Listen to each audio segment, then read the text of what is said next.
Record-breaking infections have pushed Malaysia's healthcare system to the brink of collapse.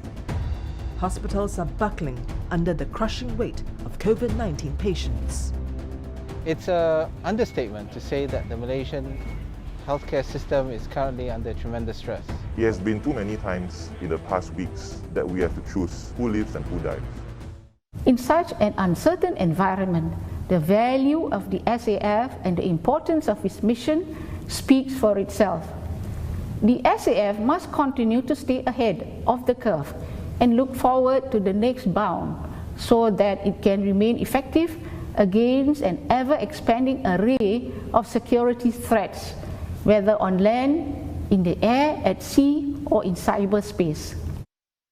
First off, we've mobilized more than 6,000 servicemen and women from the SAF, MINDEF, DSO, DSTA, including NS men who volunteered.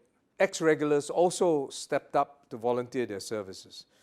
MINDEF and the SAF was asked to command the C2 systems, the personnel, logistics, to assist the whole of government effort, other agencies, whether it was distributing masks, to run the dorms, contact tracing, isolation and containing the spread of infection. We have to respond nimbly to the post-COVID world. As we adapt our practices, we will remain steadfast in our commitment to protect Singapore and our interests. And the MINDEF and SAF's commitment to national security will continue with the strong support of government and people. Thank you. Can the SAF emerge stronger from this pandemic?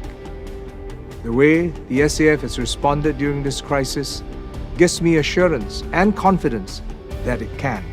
Let me cite a few examples, but there are many more. Each time the button was pushed, activated units have performed with flying colors. In January last year, about 1,500 servicemen from the Army's CSS Command worked tirelessly to pack over 5 million masks, which eventually reached more than 1 million households. NS men from 2nd and 8th Combat Support Hospital were activated as part of their in-camp training to take care of over 5,000 COVID-positive patients at the community care facility in Singapore Expo. For more than 2 months, they exposed themselves to the risk of infection, but held strong. At the end, they completed their mission successfully.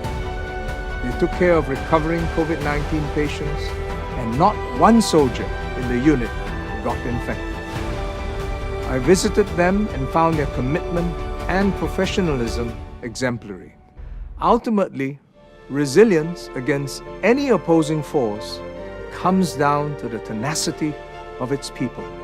The way SAF servicemen and women have responded to this pandemic gives me full confidence that indeed we have and will emerge stronger together against all threats.